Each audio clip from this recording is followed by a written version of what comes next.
दोस्तों, आप सभी का स्वागत है आपके अपने YouTube channel easy math trick में। और आज मैं लेकर आया हूँ प्रॉफिट एंड लॉस का क्लास 8। जी हाँ, कुछ मज़ेदार सवालों के साथ में लेके आए हैं। तो देखिएगा ज़रा, पहला सवाल कहता क्या है। कहता है एक फल विक्रेता, किधर देख रहे हो, इधर देखो जरा। कहता एक फल विक्रेता ने यक्स अमरूद वाई में खरीदे और वाई अमरूद यक्स में खरीदे, तो यक्स ग्रेटर देन वाई, यानी यक्स बड़ा है वाई से, तो उसे हुआ, हाँ क्या हुआ, सो नहीं गया। कहता है उसे हुआ लाभ हुआ कि हानि, ये बताना है, वो भी परसेंटेज में। तो देखिएगा जरा, बहुत ही जानदार तरीके से बताने वाला हूँ, रुके रहिएगा वीडियो में, बड़ा ही मज़ा आने वाला है आज। देखिएगा जरा, कहता क्या है, एक फल विक्रेता ने यक्स अमरूद वाई में खरीदे। तो देखो पहला स्टेटमेंट क्या कहता है, कहता यक्स अमरूद वाई रुपया में खरीदे ना, यक्स अमरूद वाई रुपया में खरीदे। फिर क्या कहता है, और वाई अमरूद एक्स में बेचे। समझना बात को, वाई अमरूद बेचे कितने में, यक्स रुपया में, यही तो कह रहा है। देखो जरा देखो, अरे सुनो सुनो सुनो, क्या कहा है, यक्स अमरूद वाई रुपया में खरीदे और वाई अमरूद यक्स रुपया में बेचे, तो उसे हुआ, और कहता यक्स बड़ा है वाई से। तो बिल्कुल देखना इस सवाल को करने का तरीका। करना क्या है आपको, अरे ये है पहला स्टेटमेंट, ये है दूसरा स्टेटमेंट, तो पता है क्या करना है। अरे इस एकड़ वस्तु और एकड़ दाम, यानी पहले वाले स्टेटमेंट का वस्तु और दूसरे वाले स्टेटमेंट के दाम का करना है गुणा। देखना जरा कितनी आसानी से सीखोगे। अरे पहले वाले स्टेटमेंट की वस्तु कितनी थी, यक्स अमरूद, यही तो था यक्स अमरूद, और दूसरे वाले स्टेटमेंट का दाम कितना है, यक्स रुपया, तो इसका गुणा कर दो, और जो बचा है ना उसका गुणा कर दो आपस में, और जिसका गुणा करे हो ना उसको लिखना बट्टे में, और परसेंटेज के लिए 100% से गुणा। इतना सा काम करना है आपको। क्या, फिर से देखिएगा जरा। अरे पहले वाले स्टेटमेंट का वस्तु यानी यक्स अमरूद, दूसरे वाले स्टेटमेंट का दाम का करना है गुणा। बात समझना ऐसे, यानी पहले वाले स्टेटमेंट की वस्तु और दूसरे वाले स्टेटमेंट का दाम का गुणा करो, तो कितना हुआ, यक्स गुणे यक्स, एक्स स्क्वायर, और बचा क्या, ये वाई गुणे वाई, यानी वाई स्क्वायर।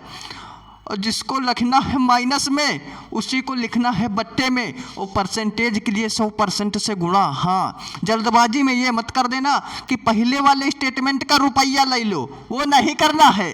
पहले वाले स्टेटमेंट का लेना है वस्तु और दूसरे वाले स्टेटमेंट का लेना है रुपया। पहले ये काम करना है, फिर जो बचे वो काम कर लेना। तो पहला काम पता है क्या है, अरे पहले वाले स्टेटमेंट का वस्तु और दूसरे वाले स्टेटमेंट का रुपया, इतना काम कर लेना बस। अब देखो हो गया ना, पहले वाले स्टेटमेंट का वस्तु और दूसरे वाले स्टेटमेंट का रुपया, जो बचा वो हो गया, और जो बचा था ना माइनस करके उसी को नीचे लिखना है, उसी को नीचे लिखना है, और परसेंटेज के लिए 100% से गुणा। ये बात याद रखिएगा। अब देखो क्या हो गया, अरे यक्स गुणे यक्स एक्स स्क्वायर, और वाई गुणे वाई वाई स्क्वायर, और बट्टा में वाई स्क्वायर, और गुणे में हो गया ना 100%, यही तो था। और एक चीज़ देख लो जरा, क्वेश्चन में क्या बोला है, ये वाली बात देखो जरा। कहता है x is greater than y, यानी यक्स बड़ा है वाई से। क्या, यक्स बड़ा है वाई से, तो इस जगह यक्स जब बड़ा होगा वाई से तो ये मान तो आएगा ना धनात्मक। इतनी सी बात तो हमको बता दो, अगर वाई बड़ा होता यक्स से तो मान आता ऋणात्मक, लेकिन कहता है यक्स बड़ा है वाई से तो मान तो पॉजिटिव आएगा ना। हाँ, कोरोना रिपोर्ट पॉजिटिव नहीं आनी चाहिए, वो निगेटिव आनी चाहिए, और मान पॉजिटिव आना चाहिए। ये बात याद रखिएगा। आया ना पॉजिटिव, तो जब पॉजिटिव आएगा ना तो होगा उसको पता है क्या, होगा उसको लाभ। ये बात याद रखना। और जब मान निगेटिव आएगा ना तो उसको होगी हानि। बस इतनी सी बात है। तो आपका उत्तर क्या आया, ये देखिएगा जरा। उत्तर क्या आया, अरे उत्तर आया है x square minus y square बटे वाई स्क्वायर गुणे 100%, यही तो आया है। लेकिन इस सवाल में एक फॉल्ट है कि सवाल में ऑप्शन गलत रखे हैं आपकी SD यादव बुक में। हाँ, ये देखिएगा, कोई भी उत्तर मैच नहीं कर रहा है। ये है तो, लेकिन ये कर दिया है हानि। तो इसी जगह अगर लाभ हो जाता तो ये वाला स्टेटमेंट आपका सही हो जाता, बाकी तो सारे वैसे भी गलत हैं। आ गई बात समझ में? हाँ, देख लीजिएगा, उसको किताब खोल के देखिएगा, ऑप्शन ऐसे ही रखे हैं, पर सवाल ये गलत है। होना चाहिए पता है क्या इस जगह पे, x² माइनस y² बटे y² % लाभ होना चाहिए, ना कि हानि होनी चाहिए। ठीक है, अब चलते हैं अगले सवाल पे, देखिएगा जरा। ये देखो, कहता क्या, एक दुकानदार किसी वस्तु के 10 नग रुपया 8 में खरीदता है। तो देखना जरा, कहता क्या है, कहता है 10 नग ना, ये 10 नग खरीदा उसने रुपया 8 में। फिर क्या हुआ, 8 नग बेचा कितने में, 10 रुपया में बेच दिया। तो हमने क्या बताया था, जरा वो बात तो दोहरा दो तुम। मंटू, वो वाली बात बताओ जो अभी बताए हैं पिछले सवाल में। हाँ, नहीं याद है ना, तो देख लो, फिर से सुनो, और इस बार बिल्कुल माइंड में बैठा लेना मेरी ये बात। पहले वाले स्टेटमेंट का वस्तु और दूसरे वाले स्टेटमेंट का दाम का करना है आपस में गुणा। पहले वाले स्टेटमेंट का क्या लेना है, वस्तु, और दूसरे वाले स्टेटमेंट का दाम। तो 10 × 10 कितना हो गया, 100, और बाकी जो बचा करा लो गुणा, 8 × 8 कितना, 64, और जिसका गुणा करा के माइनस में लिखना है ना, उसी को बट्टे में लिखना है, और परसेंटेज के लिए 100% से गुणा। है बात याद? देखो, अरे पहले वाले स्टेटमेंट का वस्तु और दूसरे वाले स्टेटमेंट के दाम का कराना है आपस में गुणा, और जो बचा ना उसका गुणा करा के माइनस में लिखना है, और जिसको माइनस में लिखना है ना उसी को बट्टा में लिखना है, और परसेंटेज के लिए 100% से गुणा। अब देखो क्या होगा, 100 में से 64 गया, कितना बचा, अरे 36 बचा ना, और बट्टे में कितना है, 64, और परसेंट के लिए 100% से गुणा। अब ये 64 कितने, 4 से काटो 64 को 16 बार में, और 36 को काटो 9 बार में। अब 4 से काटो 100 को, 4 से काटो 16 को 4 बार में, और 100 को काटो 25 बार में। तो 25 9 225, बट्टे में 4%। तो 4 का भाग 225 में दे दो जरा। अरे 4 पंचे 20, 2 बचा, 4 पंचे 20, 4 पंचे 20, 2 बचा, 25 हुआ, यानी कि 4 छंगा 24, कितना, 4 छंग 24, 1 बचा, यानी 56 सही 1/4% आएगा क्या? देखो जरा है क्या ऑप्शन में, ये 56 सही 1/4%। अरे ये है 56.25% ये वाला, बाकी का सारा गलत है। अभी दिखाते हैं कैसे। ये देखो तुम्हारा कितना आया, 56 सही 1/4 आया ना। अभी इसको पूरा सॉल्व करो ना। अरे 56 सही 1/4 आया था, अब 4 का भाग 1 में दोगे ना तो आ जाएगा ना 56.25%। आ गई बात समझ में? चलें अगले क्वेश्चन पे, चलते हैं अगले क्वेश्चन पे। ये देखो अगला सवाल क्या कहता है, कहता है कुछ वस्तुएं रुपया 5 में 6 के हिसाब से खरीदी गई। अरे इधर देखो ना, इधर मुंह घुमा के देख रहे हो, इधर देखो पहले। कहता क्या है, कहता है कुछ वस्तुएं रुपया 5 में 6 के हिसाब से खरीदी गई। तो मतलब समझना, अरे 5 रुपया में 6 वस्तु खरीदी गई। ठीक है, फिर कहता है तथा रुपया 6 के 5 के हिसाब से बेची गई, यानी रुपया है 6 रुपया और बेची गई है 5 के हिसाब से 5 वस्तु। कहने का मतलब समझे, अरे 5 रुपया में 6 वस्तु खरीदी गई और 6 रुपया में 5 वस्तु बेची गई।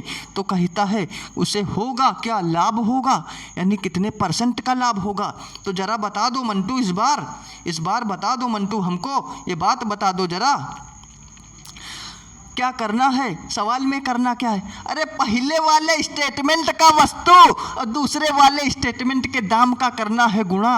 पहले वाले स्टेटमेंट का रुपया न ले लेना तुम कहीं गलती से, क्योंकि हम जानते हैं कि तुम यही गलती करते हो हर बार, लेकिन इस बार नहीं करोगे, इस बार तुम बिल्कुल नहीं करोगे, क्योंकि तुम पढ़ रहे हो इजी मैट्रिक चैनल पे, ठीक है ना। तो इस बार ये गलती बिल्कुल नहीं होनी चाहिए।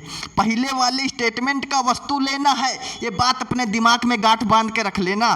क्या लेना है, पहले वाले स्टेटमेंट का वस्तु लेना है और दूसरे वाले स्टेटमेंट का रुपया लेना है। तो पहले वाले स्टेटमेंट का वस्तु कितना, 6, और रुपया कितना 6, तो 6 × 6 हो गया ना 36, और जो बचा क्या क्या बचा, अरे ये वाला तो 36, ये हो गया 5 गुणे 5, ये कितना हुआ, अरे 25 हुआ। और हमने बताया है जिसको घटा के लिखोगे ना उसी को बट्टा में लिखोगे, बस इतनी सी बात है, जिसको घटा के लिखोगे ना उसी को बट्टा में लिखोगे। और परसेंट के लिए कर दोगे तुम 100% से गुणा, बस इतनी सी बात है। तो 36 में से 25 गया, कितना बचा, कितना बचा, अरे 11 बचा रे बाबू, 11, ये पॉइंट 11 नहीं है, पॉइंट 11 नहीं है, 11 है। और बट्टा में 25 है, और परसेंट के लिए 100% से गुणा, तो 25 चौको 100 और 11 गुणे 4 कितना हो गया, अरे 44% हो गया ना। और मान पॉजिटिव में आया है कि निगेटिव में, अरे पॉजिटिव में आया है, पॉजिटिव में आया है ना, तो ये होगा लाभ, इसको क्या होगा, लाभ होगा। अगर ये मान माइनस में आता तो होता हानि। ये बात समझ गए हो कि नहीं। चलें अगले सवाल पे। देखो अगला सवाल क्या कहता है, ये देखो कहता क्या है ये अगला सवाल। अगला सवाल क्या कहता है, कहता यदि मैं रुपया 10 के 11 की दर से कुछ वस्तुएं खरीद कर, क्या रुपया 10 में ना, तो देखो जरा, अरे रुपया है 10, इसका रुपया है 10 में खरीदा है 11 वस्तु। ये बात बिल्कुल गौर करना, क्या ये देख लो जरा, रुपया 10 तो रुपया 10 और 11 की दर से कुछ वस्तुएं, यानी 11 में कुछ वस्तुएं खरीदा, 10 रुपया में 11 वस्तुएं खरीदी, ठीक है। फिर क्या कहता है, कहते उन्हें रुपया 11 के 10 की दर से बेच देता है। रुपया कितना 11 और बेच दिया 10 की दर से, तो हमने क्या बताया है ये तो बता दो फिर से।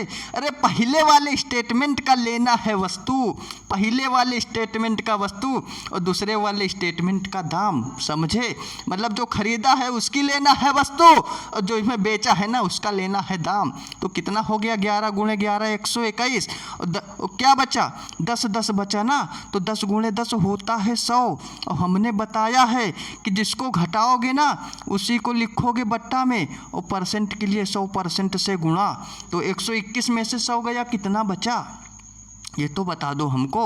121 में से 100 गया तो बचा 21 और 100 वैसे ही, और परसेंट के लिए 100% वैसे ही, 100 से 100 चला गया ना, आ गया ना 21%। और पॉजिटिव आया है कि निगेटिव आया है, ए बाबू पॉजिटिव आया है, तो इसको क्या होगा, अरे लाभ होगा रे बाबू, लाभ परसेंट निकल के आया ये। अगर ये माइनस में हो जाता तो ये हानि हो जाता, ये बात याद रखना। अब चलें अगले सवाल पे। हाँ काफ़ी तेज़ी नहीं चल रहे हैं, बिल्कुल आराम आराम चल रहे हैं, समझ में पक्का आ रहा होगा, हमको पता है ना।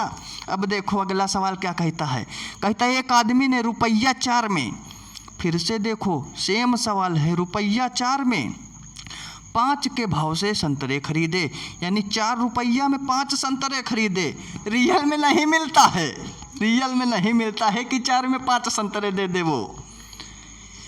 फिर कहता है, कहता उन्हें रुपया 5 में 4 के भाव से बेचा, तो 5 रुपया में 4 के भाव से दिया उसने बेच दिया ना। तो अब बताओ आगे क्या करना है हमको, ये अब ये तुम बताओगे क्योंकि ये है लास्ट सवाल। अब इसको करोगे तुम मंटू, बता दो जरा हमको। अरे भाई पहले वाले स्टेटमेंट का लेना है वस्तु और दूसरे वाले स्टेटमेंट का लेना है दाम। 4 बार तो चिल्ला के बता चुके हैं, एक बार तुम नहीं बता पा रहे हो हमको। अरे पहले वाले स्टेटमेंट का लेना है वस्तु और दूसरे वाले स्टेटमेंट का लेना है दाम, तो 5 गुणे 5 हो गया ना 25। इसके बाद क्या बताया है, जो बचा है ना उसको करा लो आपस में गुणा, तो 4 गुणे 4 हो गया ना 16। ये तो बच्चा को पता है, कक्षा 3 वाले से पूछना वो भी बता देगा। तो लिख दिया 16, ये लिख दिया 16। और फिर क्या बताया है, जिसको घटा के लिखना है ना उसी को लिखना है बट्टा में, और परसेंट के लिए 100% से गुणा। इतनी सी बात तुमको समझ में नहीं आ रही है क्या? आ गई तो बढ़ते हैं आगे। अब देखो 25 में से 16 गया, कितना बचा, अरे कितना बचा रे बाबू, 9 बचा ना, और बट्टा में 16 और परसेंट के लिए 100% से गुणा। ये 9 प्लस में आया है कि माइनस में? अरे प्लस में आया है ना, क्योंकि प्लस का 25 था, माइनस का 16 था, तो आया ना प्लस में। अब देखो इसको काटो 4 से 4 बार में, इसको काटो 25 बार में, 4 नहीं कटेगा तो 25 9 225 बटे में 4%। ऐसा ही एक सवाल अभी करे थे ना, भाग दिए थे, तो कितना आया था उत्तर? अरे 56.25% आया था, हमको याद है पहले वाले सवाल में, पहले में नहीं सॉरी दूसरे वाले सवाल में यही था ना। और काहे में प्लस में आया है ना तो होगा इसको लाभ, और माइनस में होता ना तो होती इसको हानि। ये भी 4 बार बता चुके हैं हम। अब देखो जरा ऑप्शन पे, ऑप्शन पे देखो क्या काम करता है। अरे ये है 56.25%, बाकी का सारा डाटा इनवैलिड है, ये बात पता हो गई आपको। और ये वीडियो अगर आपके बिल्कुल दिल को छुआ है ना, माइंड में मेरी बात बैठी है ना, तो बिल्कुल ऐसी ही इंटरेस्टिंग वीडियो पाने के लिए चैनल को सब्सक्राइब करके जाइएगा। और एक बात बता देता हूँ, शॉर्ट वीडियो भी बनना है अपना ज्योमेट्री का, जरा प्रोफाइल पे विजिट करिएगा। धन्यवाद।